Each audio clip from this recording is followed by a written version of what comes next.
स्वागत है maths by Sushil sir channel में। आज हम पढ़ेंगे क्लास 9 की वैदिक मैथ्स पार्ट सेकंड के बारे में। इससे पिछले वाला वीडियो हमारा वैदिक मैथ्स पार्ट फर्स्ट था और उस वीडियो में हमने एकाधिक की क्रिया के बारे में पढ़ा कि एकाधिक का मतलब होता है किसी भी अंक में एक जोड़ना। जैसे हमें जीरो का एकाधिक बताना है तो हम जीरो में एक जोड़ते हैं, यानी जीरो प्लस एक बराबर एक, यानी जीरो का एकाधिक हो गया एक। इसी प्रकार मान लो हमें 9 का एकाधिक बताना है तो हम 9 में एक जोड़ते हैं, 9 प्लस एक बराबर 10, यानी 9 का एकाधिक हो गया 10। और इससे अगला हमारा कॉन्सेप्ट था एकाधिक चिन्ह, यानी जब हम किसी भी अंक के ऊपर बिंदु लगा दे तो उसे हम एकाधिक चिन्ह कहते हैं। जैसे मान लो ये जीरो है, इस जीरो के ऊपर हमने बिंदु लगा दिया तो इस बिंदु को हम क्या कहेंगे, एकाधिक चिन्ह। इसी प्रकार एक है, ये कोई अंक है, इसके ऊपर हमने बिंदु लगा दिया तो इस बिंदु को हम एकाधिक चिन्ह कहेंगे। अब हम यह समझेंगे कि इस एकाधिक चिन्ह का मतलब क्या होता है। एकाधिक चिन्ह का मतलब होता है किसी भी अंक में एक जोड़ना, यानी जीरो के ऊपर एकाधिक चिन्ह है तो इसका मतलब है जीरो में एक जोड़ना, यानी जीरो प्लस एक बराबर एक, यानी इसका मतलब जीरो के ऊपर जब एकाधिक चिन्ह होगा तो इसकी वैल्यू होगी एक। इसी प्रकार मान लो एक के ऊपर एकाधिक चिन्ह है तो इसकी वैल्यू होगी एक प्लस एक। क्यों, यानी एक के ऊपर एकाधिक चिन्ह है, इसका मतलब हमने एक में एक जोड़ दिया यानी दो, तो एक के ऊपर एकाधिक चिन्ह तो इसकी वैल्यू होगी दो। इसी प्रकार मान लो सात के ऊपर एकाधिक चिन्ह है, ये सात है, इसके ऊपर एकाधिक तो इसकी वैल्यू होगी सात प्लस एक बराबर आठ, यानी जिस भी अंक के ऊपर एकाधिक चिन्ह होगा तो उसमें हम एक जोड़ देंगे। आज के इस वीडियो में हम एकाधिक पूर्वनी विधि से योगफल ज्ञात करना सीखेंगे। जब भी हम एकाधिक पूर्वनी विधि से योगफल ज्ञात करते हैं तो हमारा पहला स्टेप होता है कि संख्याओं से पहले जीरो लेते हैं, यानी कि ये दो संख्या दी गई, दोनों संख्याओं से पहले जीरो लेंगे, यहाँ भी जीरो यहाँ भी जीरो। फिर जो हमारा दूसरा स्टेप होता है कि पहले हम दो अंकों का योग करते हैं, यानी पहले हम इन दोनों अंकों का योग करेंगे, 8 और 2 का योग करेंगे। 8 और 2 का योग आएगा 10, तो 10 में यानी 8 और 2 का योग है 10 में पहला अंक क्या है जीरो, यानी जो पहला अंक होता है उसको हमें लिखना है। पहला क्या जीरो है तो हम जीरो को यहाँ लिख लेंगे। अब यहाँ शेष बच गया एक, यानी जीरो को तो हमने लिख लिया, शेष बच गया एक। जब भी शेष एक बचे तब हमें एकाधिक चिन्ह का यूज करना है, यानी जब भी शेष एक बचे तब हमें एकाधिक चिन्ह का यूज करना है। अब हम एकाधिक चिन्ह का यूज कहाँ करेंगे कि जो भी अंक नीचे होता है, यानी 8 ऊपर है 2 नीचे, यानी अंक नीचे 2 है तो जो अंक नीचे होता है उससे पहले वाले अंक पर एकाधिक चिन्ह लगाना है। अंक नीचे 2 है, 2 से पहले क्या 4 पर हम एकाधिक चिन्ह लगाएंगे। यानी जब भी शेष एक बचे, यहाँ शेष एक बच गया तो हम क्या करते हैं, जो अंक नीचे होता है उससे पहले वाले अंक पर हम एकाधिक चिन्ह लगाते हैं। यानी 2 नीचे था, 2 से पहले 4 तो हमने 4 पर एकाधिक चिन्ह लगा दिया। फिर हमारा वही स्टेप सेम रहेगा कि हम अब इन दोनों का योग करेंगे। अब हमें ये लाइन ऐसे दर्शानी जरूरी नहीं है, ये तो सिर्फ समझने के लिए हमारे। अब हम इन दो अंकों का योग करेंगे। 4 के ऊपर एकाधिक चिन्ह है, हम जानते हैं कि किसी भी अंक के ऊपर जब एकाधिक चिन्ह हो तो उसकी वैल्यू में हम एक जोड़ देते हैं, यानी 4 में एक जोड़ेंगे 5 और 5 में 3 जोड़ना है तो 5 में 3 जोड़ेंगे 8 है। यहाँ पहला अंक है 8, जो पहला अंक होता है उसको तो हम लिख लेंगे यहाँ पर, ठीक है, यानी 8 लिख लिया। यहाँ शेष नहीं बचा, यानी जब शेष एक नहीं बचे जब तब हम एकाधिक चिन्ह का यूज नहीं करते, यानी यहाँ शेष एक नहीं बचा तब हम एकाधिक चिन्ह का यूज नहीं करेंगे। अब हम इन दोनों का योग करेंगे, 5 और 3 का योग होगा 8। 8 में पहला अंक क्या है 8, यानी इस पहले अंक को तो हम यहाँ लिख देंगे। यहाँ शेष एक नहीं बचा, यानी जब शेष एक नहीं बचे तब हमें एकाधिक चिन्ह का यूज नहीं करना। अब हम इन दोनों का योग करेंगे, 7 और 9 का योग होगा 16, तो 16 में पहला अंक क्या है 6, तो 6 को तो हम यहाँ लिख देंगे। शेष एक बच गया, यानी शेष एक बच गया, यानी हमें एकाधिक चिन्ह का यूज करना होगा।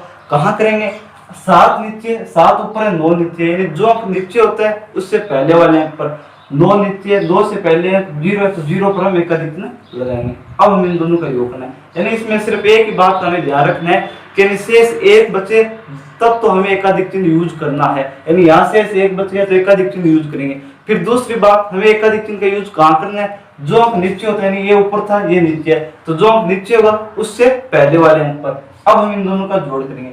0 के ऊपर एकाधिक चिन्ह है तो यानी इसकी वैल्यू होगी 1। हम जानते हैं किसी भी अंक के ऊपर एकाधिक चिन्ह तो उसमें हम 1 जोड़ देते हैं, यानी 0 में 1 जोड़ेंगे 1 में 0 जोड़ेंगे यानी 1 आएगा। तो 1 का पहला अंक क्या है 1, तो जो पहला अंक होता है उसको तो हम यहाँ लिख देते हैं। यहाँ से कुछ नहीं बचा, यानी शेष एक नहीं बचा, यानी एकाधिक चिन्ह का यूज नहीं करेंगे। यानी इन दोनों का योग करने पर हमें 16,880 प्राप्त हुआ। अब हमें इन तीन संख्याओं का योग करना है, तो पहला स्टेप तो सेम ही रहेगा कि तीनों संख्याओं से पहले 0 लेना है, ठीक है।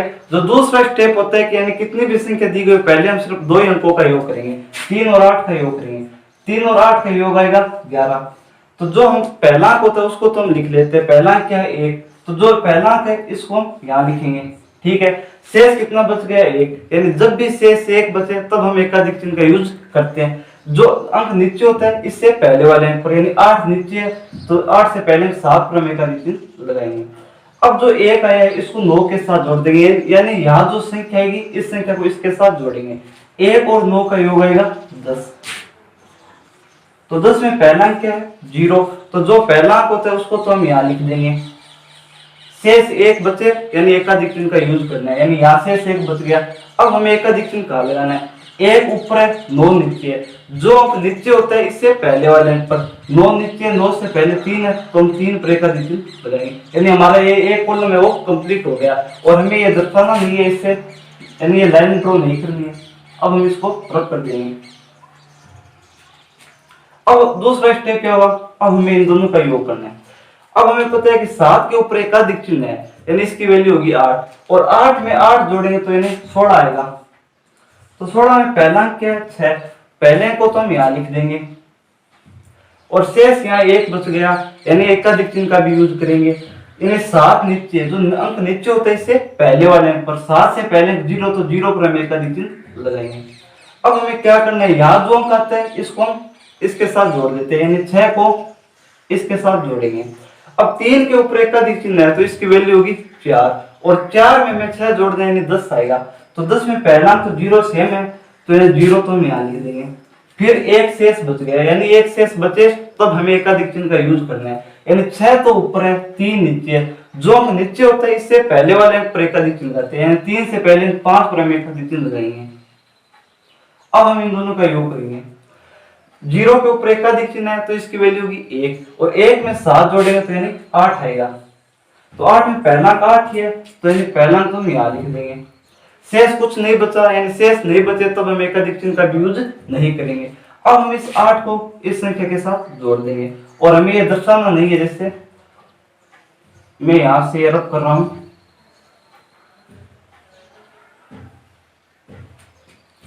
अब हमें इन दोनों का योग करना है।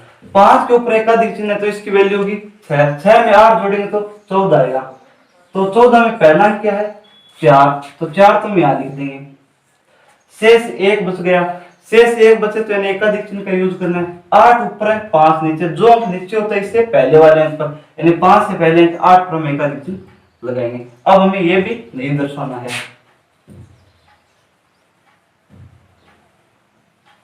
अब हमें यही क्रिया इन दोनों में करनी है। 8 6 का योग आएगा 14, इन 14 का पहला अंक क्या है 4, तो 4 तो हम यहाँ लिख देंगे। शेष 1 बच गया, यानी एकाधिक चिन्ह का भी यूज करेंगे। 6 नीचे है तो 6 से पहले 7 पर हम एकाधिक चिन्ह लगाएंगे। अब हम इन दोनों का योग करेंगे। 8 के ऊपर एकाधिक चिन्ह तो इसकी वैल्यू होगी 9, और 9 में 4 जोड़ना तो 9 4 हो गए 13, तो 13 में पहला 3 तो हम यहाँ लिख देंगे। 4 ऊपर है यानी 8 नीचे, जो नीचे होता है इससे पहले वाले पर एकाधिक चिन्ह लगाते हैं, यानी 8 से पहले 2 पर हम एकाधिक चिन्ह लगाएंगे। अब हम इन दोनों का योग करेंगे। 7 के ऊपर एकाधिक चिन्ह इसकी वैल्यू होगी 8, 8 में 0 जोड़ेंगे तो 8 रहेगा, और जो पहला अंक होता है उसको हम लिखते हैं, पहला अंक है 8 तो हम यहाँ लिख लेंगे। अब हमें इस 8 को इसके साथ जोड़ना है, यानी 2 के ऊपर एकाधिक चिन्ह इसकी वैल्यू होगी 3, और 3 में 8 जोड़ेंगे तो यानी 11 आएगा। तो 11 में पहला अंक क्या है 1, तो 1 तो हम यहाँ लिख देंगे, और शेष 1 बच गया, यानी एकाधिक चिन्ह का भी यूज करेंगे। 8 ऊपर है 2 नीचे है, और नीचे वाले से पहले वाले अंक पर एकाधिक चिन्ह लगाते हैं, तो 2 से पहले 0 पर हम एकाधिक चिन्ह लगाएंगे। अब हम इसको भी रब कर देते हैं, इन दोनों को भी।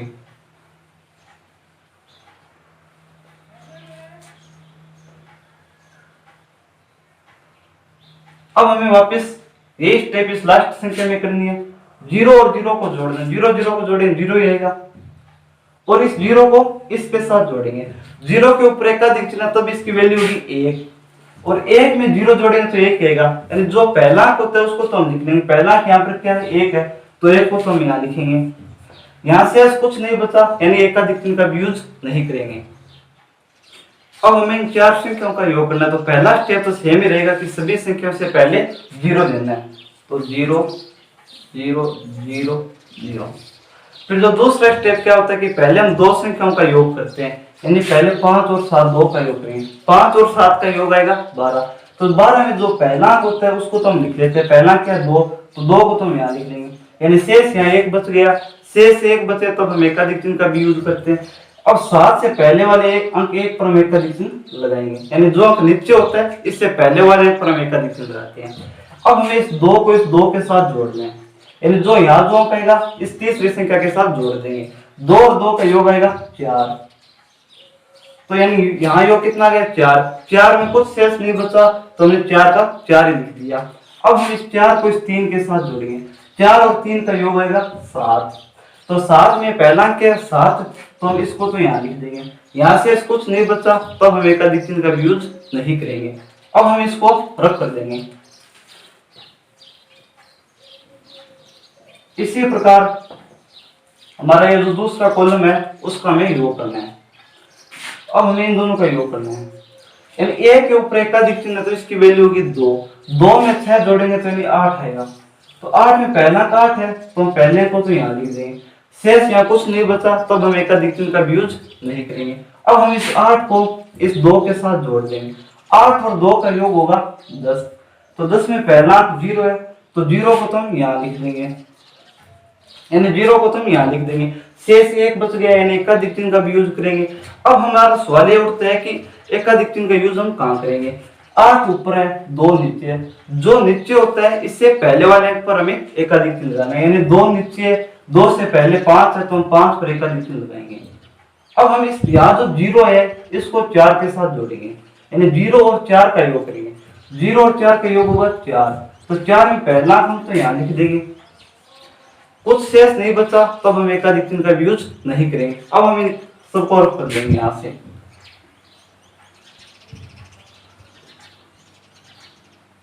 ये सिर्फ समझने के लिए हमें, ताकि ये समझ में आ जाए, लेकिन हमें ये दर्शाना नहीं है। अब वापिस ये इन दोनों का योग करना है। 7 और 2 का योग होगा 9। 9 में पहला 9 है तो ये हम यहाँ लिख देंगे। कुछ शेष नहीं बचा, यानी एकाधिक चिन्ह का भी यूज नहीं करना। अब हम इस 9 को इसके साथ जोड़ देंगे, यानी 5 के ऊपर एकाधिक चिन्ह, इसकी वैल्यू होगी 6। 6 में 9 जोड़ेंगे यानी 15 आएगा। तो 15 में पहला क्या है 5, तो हम यहाँ लिख देंगे, यानी ये 5 हमने यहाँ लिख दिया। यानी यहाँ से कितना बच गया 1 बच गया, यानी एकाधिक चिन्ह का भी यूज करना पड़ेगा। 9 ऊपर है 5 नीचे है, जो नीचे होता है इससे पहले वाले पर एकाधिक चिन्ह लगाते हैं, यानी 5 से पहले क्या 9 पर हम एकाधिक चिन्ह लगाएंगे। अब हम इस यहाँ जो 5 है इस 5 को इसके साथ जोड़ देंगे। 5 और 5 का योग होगा 10, और 10 में पहला क्या है 0, वो तो हम यहाँ लिख देंगे, यानी शेष यहाँ 1 बच गया। तब हम क्या करेंगे एकाधिक चिन्ह का यूज करेंगे, यानी 5 नीचे है, 5 से पहले 0 पर हम एकाधिक चिन्ह लगाएंगे। जो अंक नीचे होता है पहले वाले पर एकाधिक चिन्ह लगाना है। अब हम इन दोनों का योग करेंगे। पहले हम इस सभी को रख कर देते हैं यहाँ से।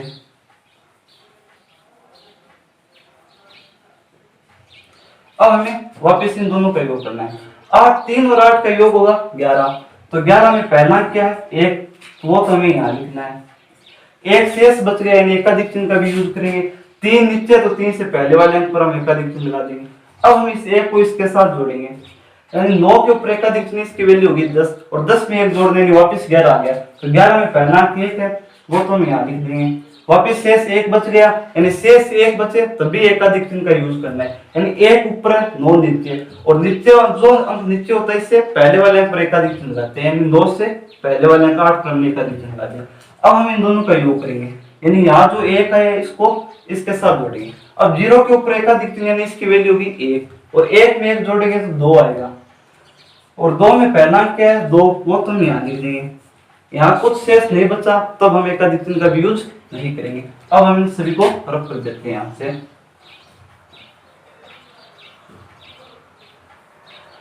अब ये स्टेप हमें इन दोनों में करना है, यानी अब 6 के ऊपर एकाधिक चिन्ह, इसकी वैल्यू होगी 7, और 7 में 9 जोड़ेंगे तो 16 आएगा। तो 16 में पहला क्या है 6, तो 6 तो हमें यहाँ लिखना है। शेष 1 बचा, यानी एकाधिक चिन्ह का भी यूज करना है। 6 से पहले वाले 0 पर हम एकाधिक चिन्ह लगा देंगे। अब हमें इन दोनों का योग करना है। 8 के ऊपर एकाधिक चिन्ह, यानी इसकी वैल्यू होगी 9। 9 में 6 जोड़ेंगे तो 15 आएगा, और 15 में पहला 5 हम यहाँ लिखेंगे। शेष 1 बच गया, यानी एकाधिक चिन्ह का भी यूज करेंगे। एकाधिक चिन्ह का यूज कहाँ करेंगे? 6 ऊपर है 8 नीचे, जो अब नीचे होता है इससे पहले वाले पर एकाधिक चिन्ह लगाते हैं, 8 से पहले 0 पर हम एकाधिक चिन्ह लगाएंगे। अब हम इन दोनों का योग करेंगे, यहाँ जो 5 है इसको 5 को 6 के साथ जोड़ देंगे, 5 और 6 का योग होगा 11, तो 11 पहला क्या है 1 हम यहाँ लिखेंगे, शेष 1 बच गए, यानी एकाधिक चिन्ह का भी यूज करेंगे, यानी 6 नीचे है तो 6 से पहले हम 0 पर हम एकाधिक चिन्ह लगाएंगे। अब हम इस सभी को रब करते हैं।